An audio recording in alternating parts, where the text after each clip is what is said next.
sira kabeh.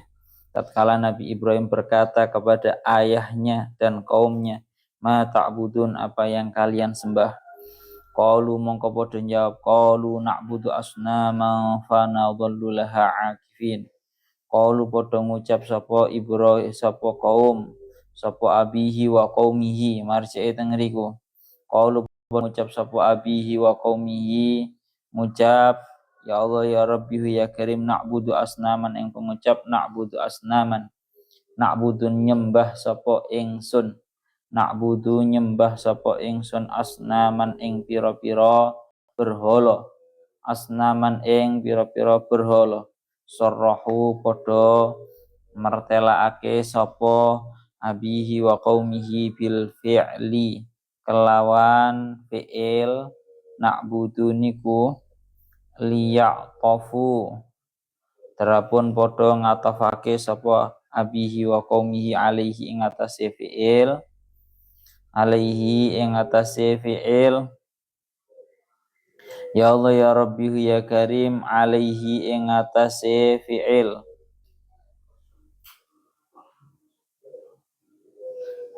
liya'tifu nggih harakate liya'tifu, terapun ngatofake sapa abihi wa qaumihi, ngatofake alaihi ing atase fi'il fanadhallu laha akifin.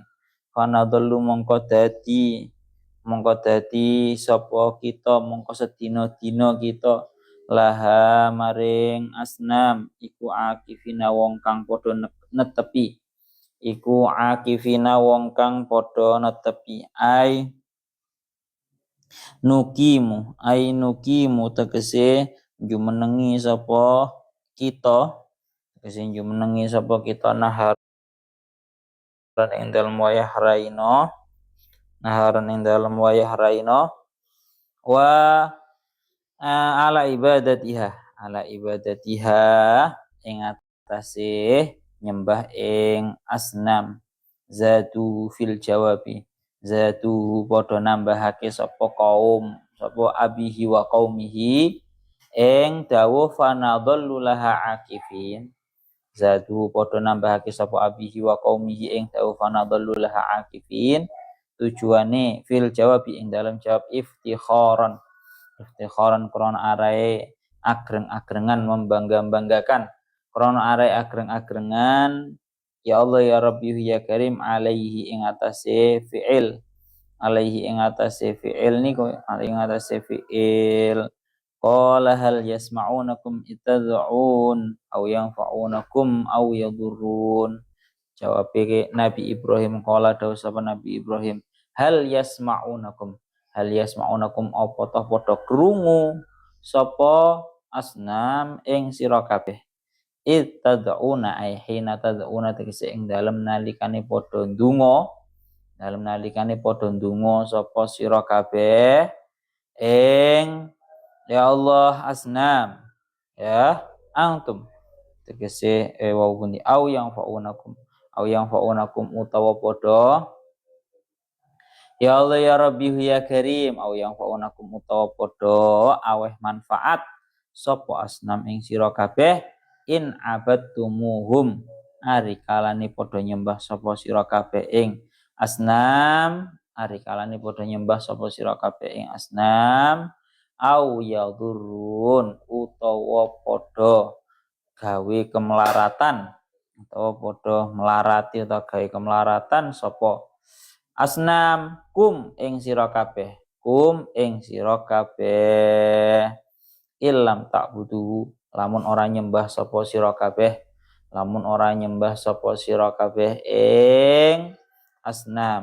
Jawabnya Nabi Ibrahim, apakah berhala-berhala tersebut mendengarkan doa-doa kalian tatkala kalian berdoa, atau mereka bisa memberikan manfaat kalau kalian menyembah, atau mereka bisa memberi mara bahaya tatkala kalian tidak menyembah mereka? Jawabnya Nabi Ibrahim, ya Allah ya Rabbi ya Karim. Kemudian mereka orang-orang kafir Mekah orang-orang yang menyembah berhala pada zamannya Nabi Ibrahim ini masih berkelit membela diri dengan ucapan qalu bal wajadna aba'ana kadzalika yaf'alun. Qalu padha ngucap sapa abihi wa qaumihi terutama wa qaumihi ini bal wajadna ing dawuh bal wajadna balik nemu sapa nemu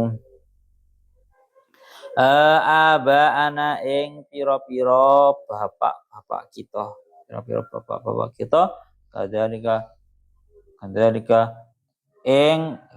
kelawan kaya mengkono fa'alna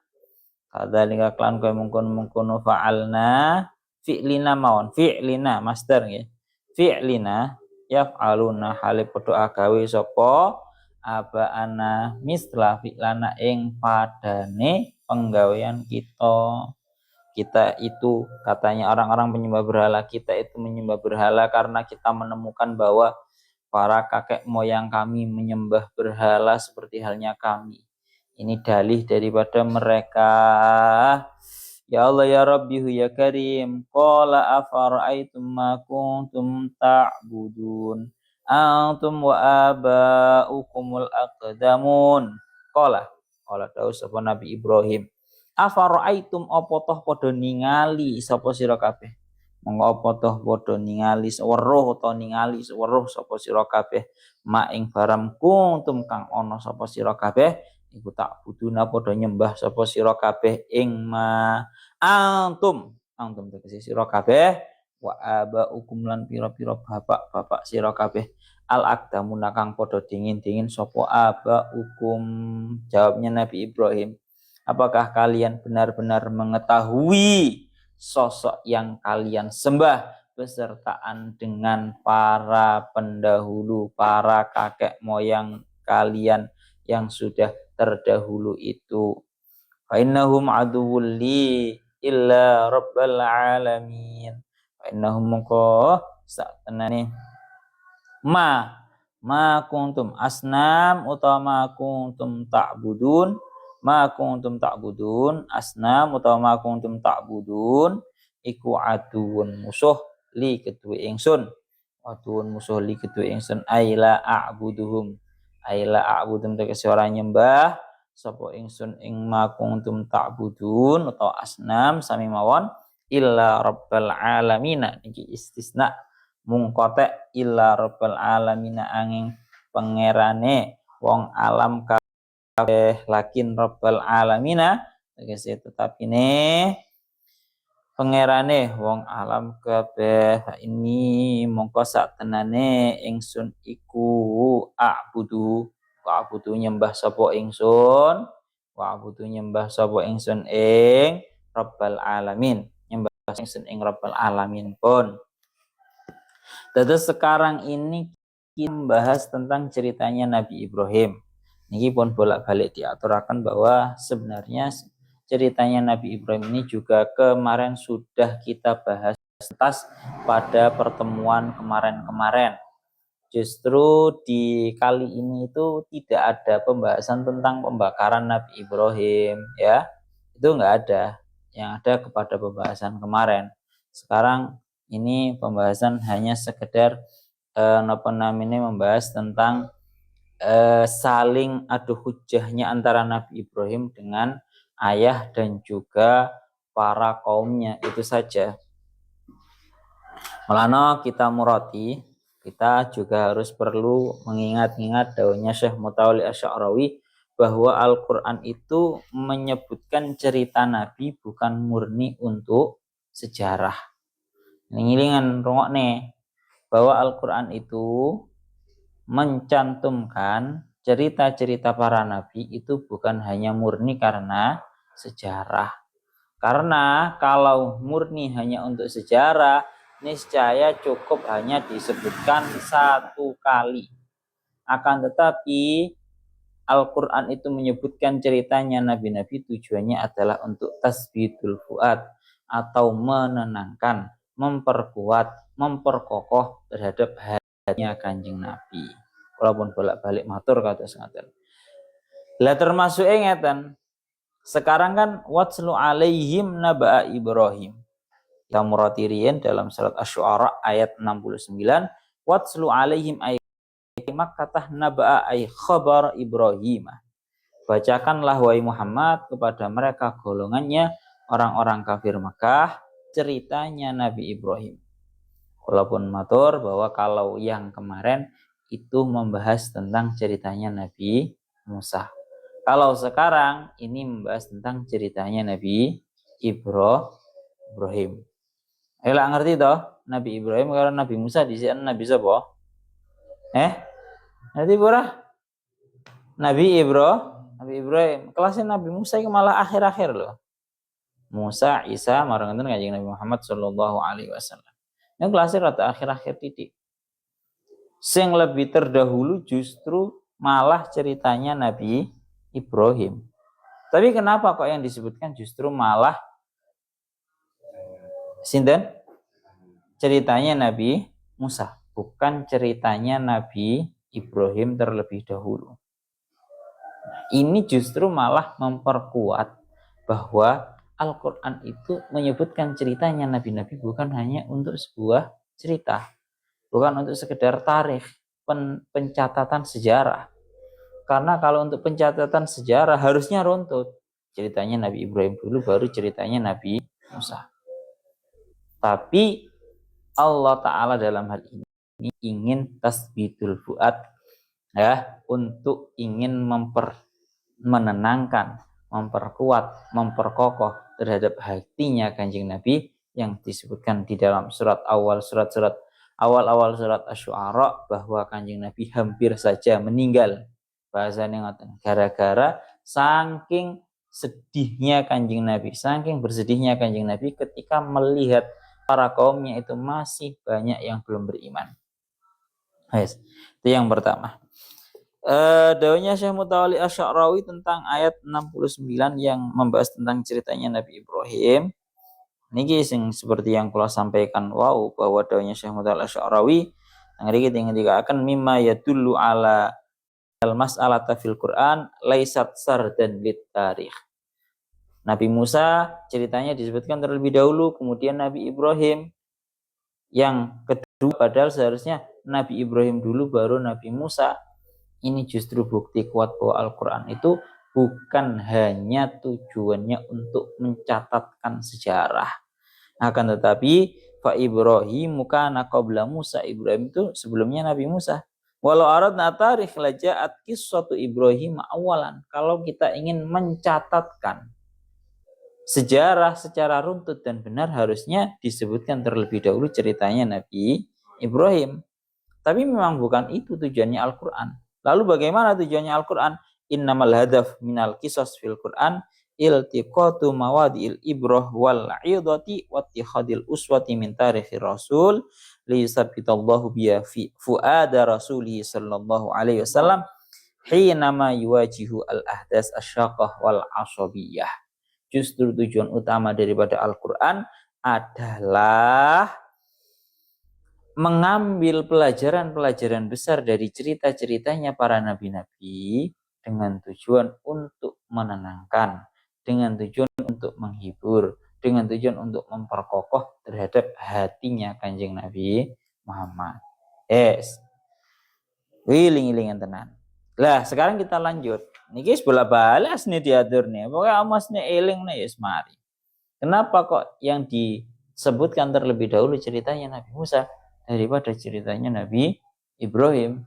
Kemarin sudah dibahas bahwa karena yang terjadi pada Nabi Musa dan kaumnya itu lebih parah daripada yang terjadi dengan Nabi Ibrahim dan juga kaumnya, atau nanti juga ceritanya Nabi Nuh.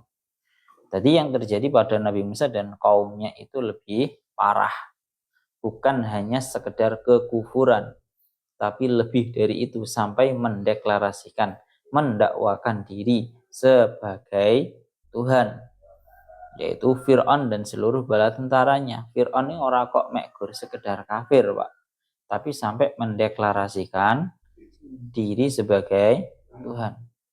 Wis pol-pole parah, sak kafir-kafire wong yo Kafir itu kan hanya tidak mengakui ketuhanannya Allah atau mensekutukan kepada Allah. Lagi ora malah mendeklarasikan dirinya sebagai Tuhan. Ini yang paling parah sehingga disebutkan terlebih dahulu ceritanya Nabi Musa. Lah, sedangkan untuk Nabi Ibrahim dan seluruh para kaumnya, ini seperti yang didakwakan oleh Syekh Mutawalli Asy'arawi, kaumnya Nabi Musa itu ketika dipepet, kaumnya Nabi Musa itu kan ketika dipepet Fir'aun dan juga seluruh bala tentaranya, orang kok mereka itu tunduk kemudian menampakkan sedikit keimanannya, boten. Malah semakin congkak, semakin sombong, semakin tidak mengakui, ya, yang ada malah memframing dan yang ada malah pengancaman. Kalau kaumnya Nabi Ibrahim, mereka itu hanya kufur, cuman ketika dipepet mulai mengakui sedikit keimanan, bahwa dalam hati mereka itu ada sedikit cahaya keimanan. Bahwa ini loh dalam surat Az-Zumar ayat 3. Niki tinggi akan ma na'buduhum illa liyuqarribuna ilallahi zulfa. Jadi kaumnya Nabi Ibrahim itu kan permasalahan intinya adalah mereka itu merupakan golongan penyembah berhala. Kaumnya Nabi Ibrahim itu problem utama kekufurannya adalah menyembah berhala. Lah ketika dipepet terus diadu hujahnya, berdiskusi sama Nabi Ibrahim, mereka itu sampai berkata mana budum illa liyuqarribuna ilallahi zulfa. Tidaklah aku menyembah, kami semua menyembah kepada berhala kecuali agar berhala itu bisa mendekatkan kami kepada Allah. Coba dengarkan dan angan-angan kalimatnya mereka ini. Bahwa ketika sudah mereka dipepet, mereka itu mengaku bahwa tujuan mereka menyembah adalah illa liyuqarribuna ilallahi zulfa, agar mendekatkan diri mereka kepada Allah. Lah ini loh, berarti kan ada sedikit cahaya keimanan di dalam hatinya kaumnya Nabi Ibrahim. Wis beda Pak, Firaun mbok pepet terus. Weh, sing ono malah ngamuk. Sing ono malah ngamuk, Pak, mengancam dengan akan dimasukkan, mengancam bahwa mereka dari para tukang sihir akan dipotong tangan dan kakinya secara silang. Berarti memang sudah sebaiknya, sudah bagus, sudah pantas kalau dalam Al-Quran yang disebutkan terlebih dahulu adalah ceritanya Nabi Musa. Sekarang kita lanjutkan. Watslu alaihim naba'a Ibrahim. Ini yang disuruh untuk membacakan ceritanya Nabi Ibrahim adalah Kanjeng Nabi. Dan orang-orang yang menjadi sasaran pembacaan ceritanya Nabi Ibrahim adalah orang-orang kafir Mekah. Ini tujuannya tidak lain tidak bukan untuk mengingatkan kepada orang-orang kafir Mekah. Orang kafir Mekah nih Pak, Masya Allah, orang-orang Quraisy itu Pak, mereka itu sombongnya dia ukur. Ya, mereka merasa bahwa mereka adalah asyraful Arab, paling mulianya orang-orang Arab. Itu orang-orang Quraisy pada zaman dahulu. Melakno ini ingin diingatkan. Dan kebetulan problemnya orang-orang kafir Makkah itu hampir sama dengan problemnya kaumnya Nabi Ibrahim. Rupane napa? Sama-sama menyembah berhala.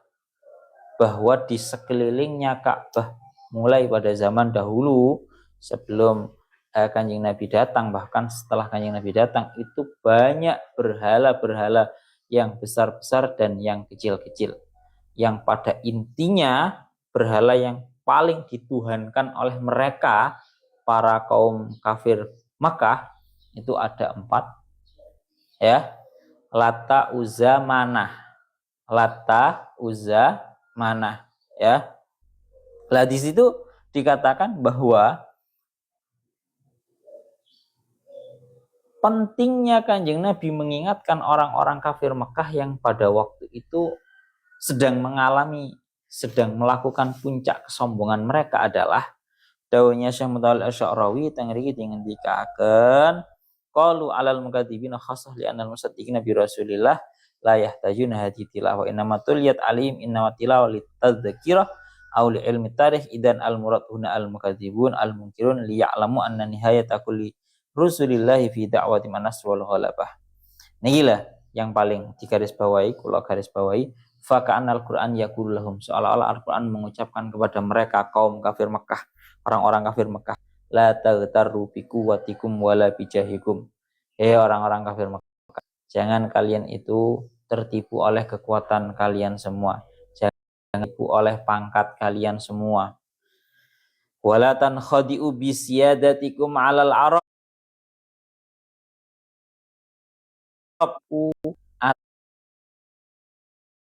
atas status bahwa kalian itu merupakan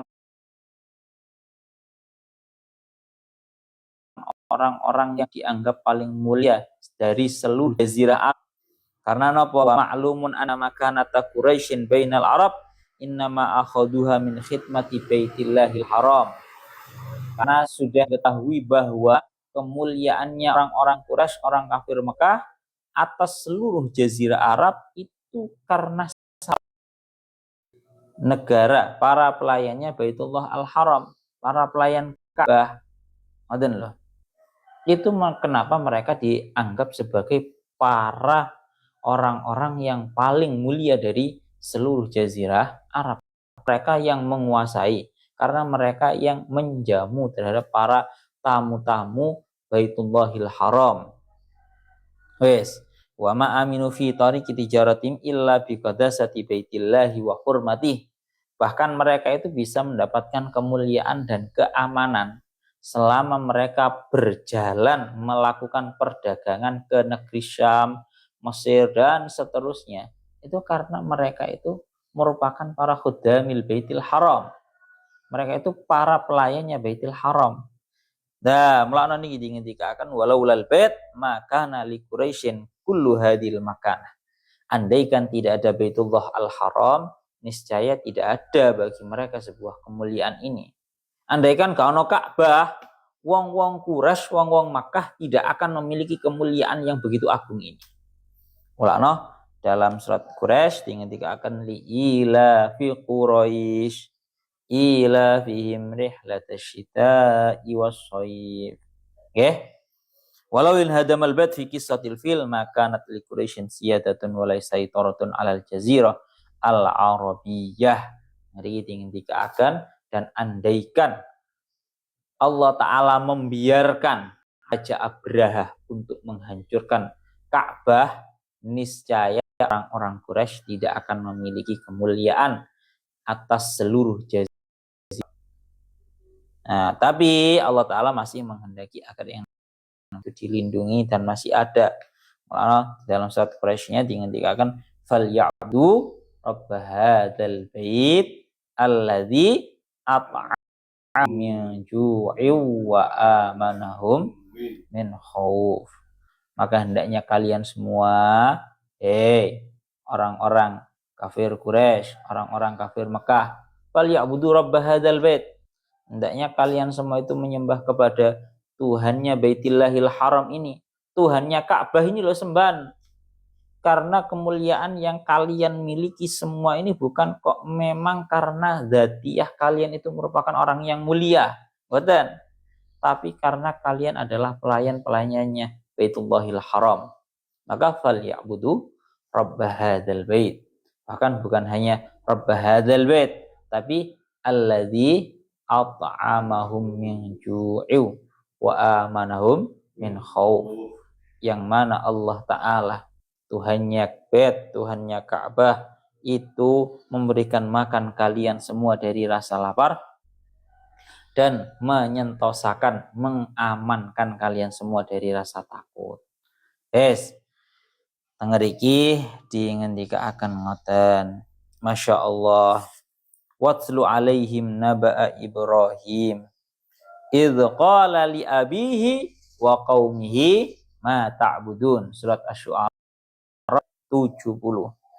Tatkala Nabi Ibrahim itu tengeriki wa yubdalu minhu idh qala li abihi wa qaumihi ma ta'budun. Tatkala Nabi Ibrahim berkata kepada bapaknya dan kepada kaumnya, ma ta'budun, apa yang kalian sembah.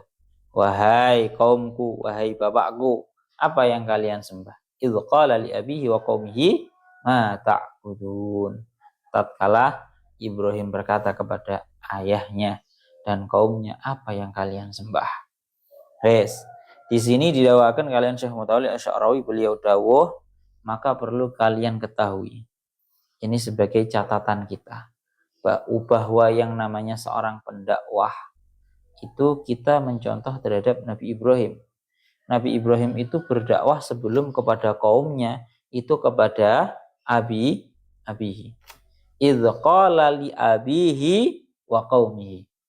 Nabi Ibrahim itu terlebih dahulu berdakwah kepada bapaknya. Sinten bapaknya Nabi Ibrahim? Yaitu Azar. Ini pelajaran yang besar bahwa dakwahnya bahwa dakwahnya Nabi Ibrahim itu kepada bapaknya dulu, baru kepada kaum. Artinya bagaimana? Ini pelajaran bagi kita semua bahwa yang namanya dakwah, kita kalau ingin membenahi, ayo kita mulai dari keluarga kita terlebih dahulu, orang-orang terdekat kita dahulu, baru kemudian berdakwah kepada orang yang jauh. Paham ya? Kita berdakwah, ayo ya apa bapake, wong tuane, dulure, bojone, anake. Kita berdakwah terlebih dahulu kepada keluarga. Keluargane dibenakne dhisik, ditata dhisik, baru wa qaumi, baru masyarakat umum. Mulane teng mriki dikatakan li annal insan yuhibbu al khaira awalan li nafsihi summa li aqrabin nasi ilaihi walau kanat fi khairiyatiha syaqqun laqasada bihal ghuraba wal aba'id an. Karena pada hakikatnya orang itu kalau masih belum bisa berhasil mendidik dirinya sendiri atau orang-orang terdekatnya, keluarganya, kerabatnya, niscaya orang-orang jauh akan mencari celah dari dakwah yang ia gaungkan. Ono wong kok dakwah sangat lantang sekali di luar, tapi ternyata keluarganya sendiri masih belum benar. Niscaya ini akan dijadikan bahan cibiran, apalagi orang awam. Ya, mesti jadi bahan cibiran. Opo wong kuwi pinter ceramah merono merene tapi anake dhewe ora iso dituturi. Ora iso nuturi anake dhewe. Apa wong kuwi pinter ceramah tapi ora iso nuturi keluargane dhewe. Yang ada itu nanti seperti ini, Rek. Mulane sing jenenge ceramah itu harus, sing jenenge dakwah pembenaran itu harus kepada orang-orang terdekat terlebih dahulu. Dalam hal ini ayahnya Nabi Ibrahim adalah Azar. Lah, pertanyaannya Nabi Ibrahim itu merupakan sebuah pertanyaan yang sifatnya itu menghina. Ma ta'budun, apa yang kalian sembah? Ini sebenarnya adalah pertanyaan yang menghina. Ma ta'budun, jane opo to? Kon iki nyembah opo to? Cara bahasa intonasinya seperti itu. Ma ta'budun, kalian itu menyembah apa sih? Agak jelas. Ma ta'budun. Hadis teng mriki dawuhnya Syekh Mutawalli Asy'arawi, su'al istihjanin wastingkarin wa su'al istidlalin liyudhira lahum butlana hadil ibadah. Ini memang pertanyaan yang menghina. Sekaligus ini pertanyaan yang sifatnya memancing hujah mereka, alasan utama mereka atas penyembahan mereka terhadap berhala. Kalau nyembah apa sih ora jelas. Nah, ini kan namanya menghina, pertanyaan yang menghina sekaligus pertanyaan yang memancing terhadap alasan mereka atas penyembahan tersebut. Kita lanjutkan. Ya Allah ya Rabbi ya Karim, idzan kita lanjutkan idz qala li abihi wa qaumihi ma ta'budun. Yang mriki dingendikaken bahwa qalu na'budu asnama fa nadhallu laha ifin.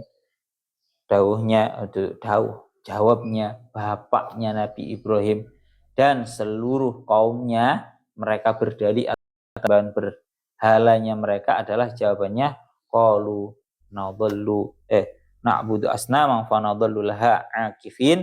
Surat Asy-Syu'ara ayat 71. Mereka berkata, ya Allah ya Rabbihu ya Karim, qalu na'budu asnaman.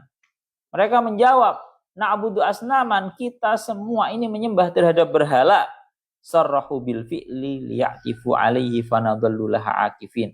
Mereka menjelaskan secara jelas tentang pekerjaan mereka dalam menyekutukan terhadap Allah Ta'ala berupa menyembah terhadap berhala, itu dengan tujuan fanadallu laha akifin. Dan kita sehari full menyembah terhadap para berhala tersebut. Ainuqimu naharan ala ibadatiha. Kami seharian suntuk menyembah terhadap berhala. Zadu fil jawab iftikharan bi. Mereka sengaja memberikan tambahan jawaban dengan bahasa fanadallul akifin karena memang mereka berbangga-bangga atas tindakan kekufuran mereka. Rungokno. Beberapa hal yang perlu kami sampaikan adalah yang pertama, para nabi dan para rasul itu semenjak kecil hatinya sudah dijaga dari pekerjaan senang atau condong terhadap berhala. Jadi kalau nak ceritani nabi atau rasul itu senang nang berhala itu kayak nek. Nang mriki niku dingendikaken ngeten. Pertama, diceritakan bahwa mulai dari kecil Nabi Ibrahim memang sosok yang nggak suka sama yang namanya berhala. Sebagai bentuk hidayah dari Allah Ta'ala kepada Nabi Ibrahim. Dan sekaligus, ini yang perlu digarisbawahi, bahwa diceritakan bahwa wakadzalika nihila. Qalu inna Ibrahim alaihissalam kana nadijan mutafattihan mundu sigharihi. Nabi Ibrahim itu semenjak kecil memiliki pola pemikiran yang matang. Mulai wa kana mungkiran dihadil ibadah qabla yursal. Nabi Ibrahim dari beliau kecil hingga beliau dewasa dan diangkat menjadi seorang nabi, seorang rasul, itu sudah nggak suka dan memang benar-benar ingkar terhadap penyembahan berhala. Dzalika qala Allah Ta'ala anhu, oleh karena itu Allah Ta'ala dawuh menceritakan Nabi Ibrahim, walaqad ataina Ibrahim rusydahu min qablu wa kunna bihi alimin. Rungokne, walaqad ataina Ibrahim rusydahu min qablu, dan sungguh aku telah memberi kecerdasan pemahaman kepada Nabi Ibrahim, wa kunna bihi alimin. Jadi Nabi Ibrahim semenjak kecil ini wis delok wong anu wis ingkar temenan. Ndak seneng pol. Terus dilanjutkan malih bahwa ini Nabi Ibrahim seperti halnya Nabi Ibrahim yaitu Kanjeng Nabi Muhammad sallallahu alaihi wasallam. Kana nabiyuna Muhammadun sallallahu alaihi wasallam masatihi karihan lil asnam mu'taridan ala ibadatiha. Kanjeng Nabi ini mulai dari kecil mboten remen, gak seneng pol kalau sing jenenge berhala, bahkan benar-benar ingkar melihat penyembahan berhala tersebut. Ya ta'ajjabu hina yara qaumaha ya'budunahu. Mulai dari kecil Kanjeng Nabi kalau melihat kaumnya menyembah terhadap berhala, itu gumun itu artinya kok yo enek ngono lho. Ya, waqad ra'a ahadal aliyah waqad kusira dira'uhu fasta'anu biman yuslihu dira'al ilah. Jadi diceritakan begini. Diceritakan bahwa dulu itu Kanjeng Nabi pernah melihat salah satu dari berhala-berhala yang dijadikan sesembahan sama orang-orang kafir Mekah itu dalam keadaan tangannya putus. Ono salah satu berhala yang tangannya putus. Akhirnya ada sebagian orang itu yang mencari siapa yang bisa membenarkan, menyambung kembali tangannya berhala tersebut. Akhirnya fadhahika Rasulullah sallallahu alaihi wasallam wa ta'ajjaba lima yara. Kanjeng Nabi itu sampai tertawa dan takjub gumun. Seraya Kanjeng Nabi berkata, al-abid yuslihul ma'bud. Apakah memang seperti itu? Penyembah justru malah membenahi kepada sosok yang disembah. Kok ya aneh? Jarene sing pangeran itu, sing Tuhan itu malah berhalanya. Tapi kok malah berhalanya yang dibenahi, yang dibenarkan, yang ditata kembali oleh orang yang menyembah. Aneh. Ba'daha i'tazalahum Rasulullah wala ja'ilal ghar yufakkir fil ilahi al-haq wal ma'bud al-haq. Kemudian baru Kanjeng Nabi uzlah. Niki ngoten rek. Lah, sakniki bahas tentang penyembahan berhala, penyembahan mereka terhadap berhala. Qalu na'budu ilahan, qalu na'budu asnama fa nadallu laha akifin. Mereka menyembah berhala dan mereka berbangga-bangga atas hal itu. Niki wis bolak-balik disampaikan kalian Syekh Mutawalli Asy'arawi nggih. Dawuhnya Syekh Mutawalli Asy'arawi, penyembahan mereka terhadap berhala itu merupakan sebuah hal yang sifatnya tidak bisa dikatakan sebagai penyembahan yang hakikat. Bongok nerek. Sing jenenge menyembah itu merupakan tindakan nurut, tindakan tunduknya orang yang menyembah kepada sosok yang disembah di dalam seluruh larangan dan perintahnya. Itu jenenge menyembah. Jadi menyembah, katakan, jangankan kita membahas penyembahan kepada Allah Ta'ala yang ini dihukumi sebagai penyembahan yang benar. Penyembahan yang tidak benar saja kita contohkan. Seperti orang-orang kaum-kaumnya Fir'aun yang menyembah kepada Fir'aun. Mereka itu punya sebuah bentuk penyembahan berupa mereka benar-benar tunduk kepada Fir'aun di dalam semua larangan dan perintah yang Fir'aun inginkan. Fir'aun perintah suruh melakukan pekerjaan-pekerjaan yang berat, yaitu membangun piramida yang besar. Satu, mereka nurut. Fir'aun melarang mereka agar mereka tidak tunduk kepada Nabi Musa, mereka tunduk. Ini satu contoh bahwa yang namanya sebuah penyembahan itu pasti mengandung tunduknya seseorang yang menyembah kepada bentuk larangan dan perintah. Lah, kalau kita telaah, orang-orang yang menyembah terhadap berhala itu tidak bisa dikatakan sebagai menyembah. Menurut ya. Apa yang mereka taati dari perintah atau larangannya berhala? Wong berhala tidak memiliki aturan, ya orang larang, ya ora perintah. Mulakno ini tidak bisa dikatakan sebagai penyembahan. Penyembahan terhadap berhala itu tidak bisa dikatakan sebagai penyembahan. Karena sing jenenge berhala kuwi tidak memiliki aturan di dalam penyembahannya. Orang duwe perintah, orang duwe larangan. Dan satu sisi, nah ini pun bolak-balik diatur nih. Kalian Syekh Mutawalli Asy'arawi. Nyapa kok wong-wong iku seneng nyembah berhala? Alasannya siji. Karena dengan menyembah berhala, mereka itu bisa bebas melakukan apapun yang mereka inginkan. Karena Tuhan mereka tidak memiliki aturan pakem, aturan baku. Paham ora wecah? Watu didadekno berhala. Ya ora duwe aturan pakem, ora duwe aturan sing benar-benar berupa ya Allah ya Rabbi ya Karim. Aturan pakemnya itu enggak ada. Inilah yang membuat orang-orang itu senang untuk menyembah berhala. Ini bolak-balik diatur nih. Melakno kalau orang itu ingin banyak mulakno ya delok nih cara bahasane. Cara bahasane rungokne rek.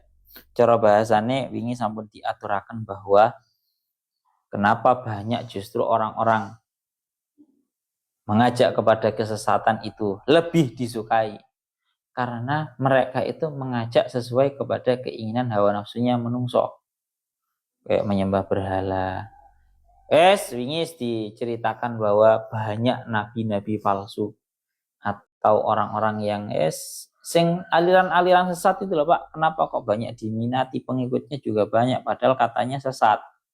Ya karena alasannya satu, mereka tidak punya aturan pakem sehingga mereka ingin beragama secara bebas. Napa? Bisa beragama secara bebas. Wes, teng iki tinggi akan ngoten. Padahal niki rek rungokne faka'anna ayyadinin ya'murullahu bihi law tafakkara fihi al-insanu bi rusydin lantaha ilal haqqi biduni rasul.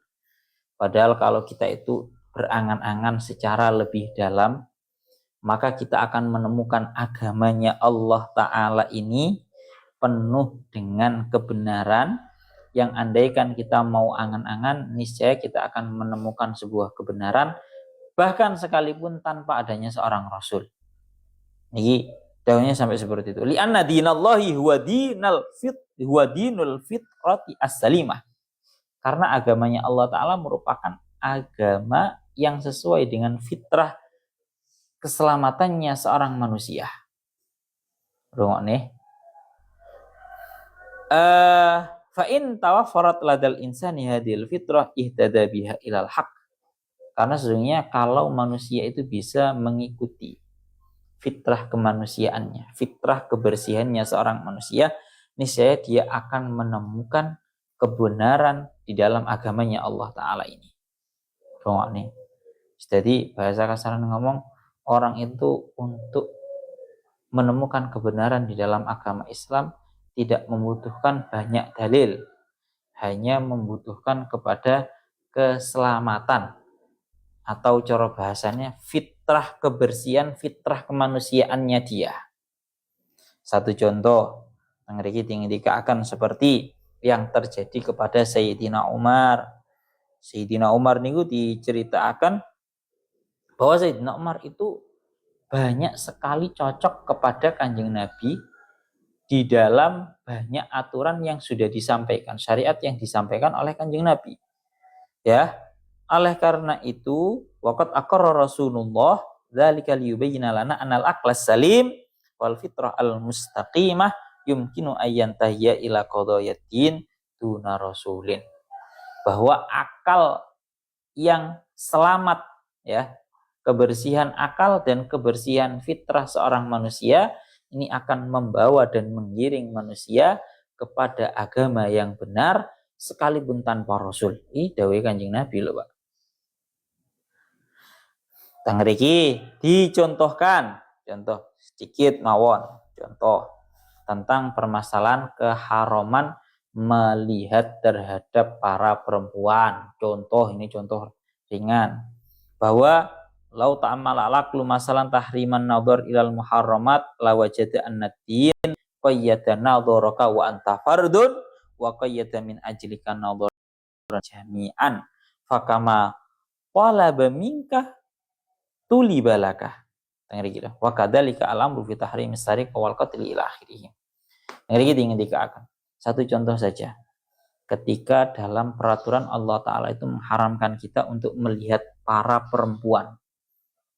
Ini merupakan sebuah hal yang mungkin menurut sebagian orang liberal mengatakan bahwa ini membatasi kebebasan mereka. Kan sekali lagi mereka itu seringkali berlindung di balik kata-kata kebebasan.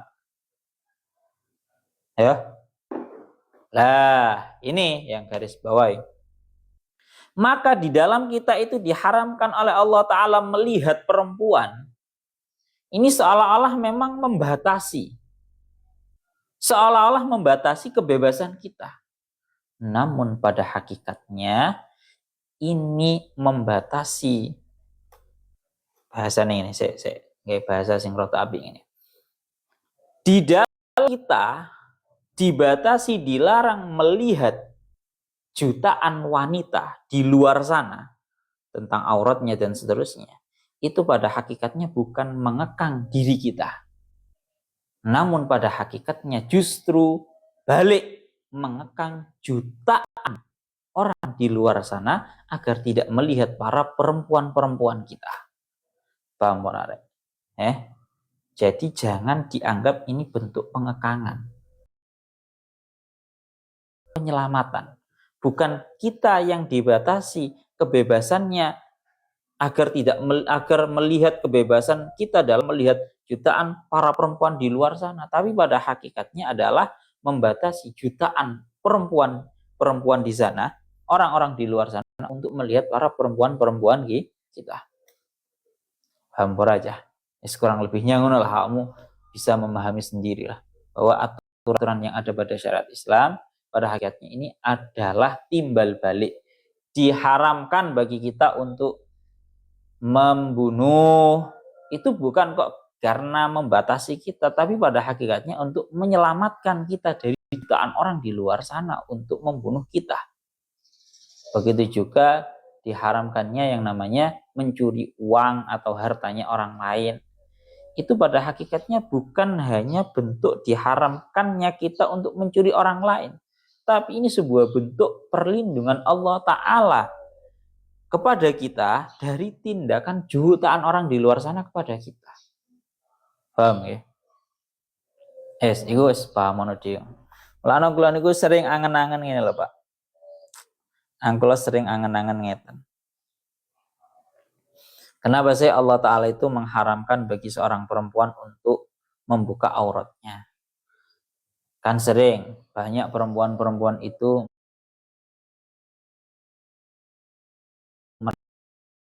perempuan-perempuan di luar sana itu sering berdalih seperti ini. Ngapain sih kamu itu membahas-bahas tubuh saya, aurat saya? Toh ini badan milik saya. Kan ngono ya? Toh ini badan merupakan badan saya. Ya sakarep-karepku toh aku pengen memperlihatkan, mempertontonkan keindahan tubuh, mempertontonkan aurat. Ya sakarep-karepku toh. Banyak di luaran sana perempuan-perempuan yang berkata seperti ini. Maka kiranya ya kalau jawaban yang sering saya aturkan itu bahwa yang pertama, kalian mengatakan bahwa itu tubuh kalian itu dari mana? Semenjak kapan kalian merasa itu diri tubuh kalian itu milik kalian itu loh? Semenjak kapan? Aku melo ikut menciptakan tak kalian? Kan ya enggak. Menciptakan ya enggak, bahwa itu hanyalah merupakan sebuah titipan dari Allah. Satu. Yang nomor dua, ini biar untuk menjadi angan-angan, bahwa kalau saya yakin bahwa setiap dari seorang perempuan itu pasti memiliki kecemburuan yang tinggi. Wong wedok Pak duwe kecemburuan yang tinggi. Kiranya perempuan itu pasti nggak akan rela untuk seorang kekasihnya, pasangannya itu dilihat oleh orang lain. Seorang perempuan yang mengizinkan laki-lakinya untuk melihat perempuan lain. Ngamuk Pak. Ono bojone ndelok wong wedok liya pasti ngamuk. Maka sama. Dalam hal ini kiranya rasa cemburunya Allah Ta'ala itu lebih tinggi untuk kalian wahai para perempuan selaku para hamba-hambanya Allah untuk dilihat orang-orang yang tidak berhak untuk dilihat, orang-orang yang tidak berhak untuk melihat kalian. Allah Ta'ala itu maha cemburu. Allah Ta'ala sangat cemburu kalian selaku hamba-hamba perempuannya itu dilihat oleh orang-orang yang tidak pantas melihat kalian. Wes iku angen-angen dhewe lah bahasane ngono. Pun kita lanjutkan malih. Sebenarnya masih banyak pesan-pesan yang disampaikan oleh Syekh Mutawalli Asy-Sya'rawi ini. Yang terakhir, beliau dalam hal ini ingin berpesan bahwa ya Allah ya Rabbi ya Karim, tentang yang namanya agama Islam ini merupakan sebuah agama yang senantiasa akan menjadi agama yang tampak. Ayatnya niku dingendikaken walladzi arsala rasulahu bil huda wa dinil haqqi liyudhhirahu 'alat dini kulli. Surat At-Taubah ayat 33. Allah Ta'ala adalah zat yang mengutus para utusannya dengan membawa petunjuk dan agama yang benar agar menampakkan agama Islam ini sebagai agama yang menang atas seluruh agama yang lain. Seolah-olah ayat ini mengatakan bahwa agama Islam itu pasti akan menjadi agama yang dominan. Kan ngono ta, Pak? Namun kalau kita kaji lagi, justru di akhir zaman ini Islam itu justru malah aqalliyah. Bahasa Arabnya, bahasa Indonesianya justru agama Islam ini merupakan agama yang minoritas loh di atas muka bumi ini. Ya berapa? Lenang Indonesia, oke lah, agama Islam ini merupakan agama yang mayoritas kalau di Indonesia. Tapi kalau di muka bumi secara keseluruhan, agama Islam ini justru merupakan agama yang minoritas. Yang sedikit loh. Dari miliaran orang yang ada di atas muka bumi ini, agama Islam yang paling sedikit. Nah ini bagaimana? Kok nggak sesuai? Maka dijawab oleh Syekh Mutawalli Asy-Sya'rawi, namun pada hakikatnya karena memang oke lah yang namanya agama Islam di atas muka bumi ini seolah-olah memang agama yang minoritas. Akan tetapi mestinya sebuah agama yang di situ dianggap merupakan agama yang minoritas seringkali akan dengan mudahnya dihancurkan oleh agama-agama yang mayoritas. Namun realitanya nopo? Agama Islam walaupun pada zaman akhir ini merupakan agama yang minoritas, namun tidak satu pun dari mereka agama-agama yang mayoritas bisa menghancurkan, bisa menghabiskan, bisa benar-benar meniadakan terhadap agama Islam ini. Bahkan sekalipun dari negara yang adidaya. Kan sangar toh, Pak? Cara kelas wis minoritas, tapi tidak mampu diluluh lantahkan, dihabiskan. Inilah artinya. Dan agama Islam ini tidak akan habis, tidak akan bisa habis, tidak akan bisa punah cara bahasane ngoten. Karena dawuh Kanjeng Nabi, la yazalu ummati dhahirina 'alal haq. Tak henti-hentinya umatku ini nih, la tazalu ta'ifatun min ummati dhahirina 'alal haq ila an taqumas saah, bahwa umatku ini pasti akan ada segolongan orang-orang yang membela terhadap agama Islam ini. Ya. Dawuh Kanjeng Nabi niku la tajtami'u ummati 'ala dhalalatin. Umatku ora bakal sepakat atas kesesatan. Ini jaminan untuk umatnya Kanjeng Nabi. Bahkan ini ya, ini riset dari Syekh Mutawalli Asy-Sya'rawi. Jadi, walamma qamat as-sauratu syuyu'iyatu fi Rusia sanata 1917 awalama syarra'u mana'u ar-riba alladzi kana jaizan indahum laqad mana'u ar-riba ma'annahum ghairu muslimina lakin masalihum fi dzalik fadi wa amsalum ghalabatun lidinillah wa dhurun lahu ala kullil adyan. Diceritakan dulu di negara Rusia yang sekarang dipimpin oleh Presiden Putin. Di Rusia dulu itu mereka menganggap yang namanya riba merupakan sebuah hal yang legal. Namun di akhir pada tahun 1917 tiba-tiba bank-bank di Rusia itu, semua bank yang ada di Rusia, mereka mengharamkan sistem riba. Loh ini kan aneh ya. Kok iso-isoe mereka merupakan golongannya orang-orang yang non-muslim, tapi mereka itu bisa menerapkan dan bahkan mengharamkan terhadap yang namanya riba. Lah monggo Indonesia lho, Pak. saya tidak membahas Rusia yang sekarang. Ini daunnya Syekh Mukhtar Al-Asy'ari pada tahun 1917. Gurung podo lahir, Pak. Gurung podo lahir 100 tahun yang lalu. Mereka mengharamkan riba padahal mereka itu merupakan agama pun. Ngoten nggih. Nah, iki ngendika akan ngoten. Ya Allah ya Rabbi ya Karim. Kalau lanjutakan kecil. Inilah arti daripada bahwa agamanya Allah Ta'ala itu tampak kepada mereka. Ya, orang non-muslim tapi kebijakannya itu mengadopsi daripada agama Islam karena kemaslahatannya itu memang seperti itu. Pun. Kelanjutannya daunnya Nabi Ibrahim adalah qala hal yasma'unakum ittad'un au yanfa'unakum au yadurrun. Apakah kalian semua itu mendengarkan? Apakah para berhala itu mendengarkan kalian tatkala kalian itu berdoa? Ini ucapannya Nabi Ibrahim kepada para penyembah berhala. Au yadurrunakum au yanfa'unakum au yadurrun, atau mereka itu bisa memberikan manfaat kalau kalian menyembah dan bisa memberikan madarat kalau kalian itu meninggalkan penyembahan terhadap mereka. Jauhnya Syekh. Kalau jalan tafsir Syekh Jalaluddin Al-Mahalinya tengah dikit dikatakan qala hal yasma'unakum id ay hina tad'un au yanfa'unakum id in abadtum. Tengah dikit. Inilah yang namanya sebuah penyembahan. Penyembahan itu ya seperti ini loh, Rek.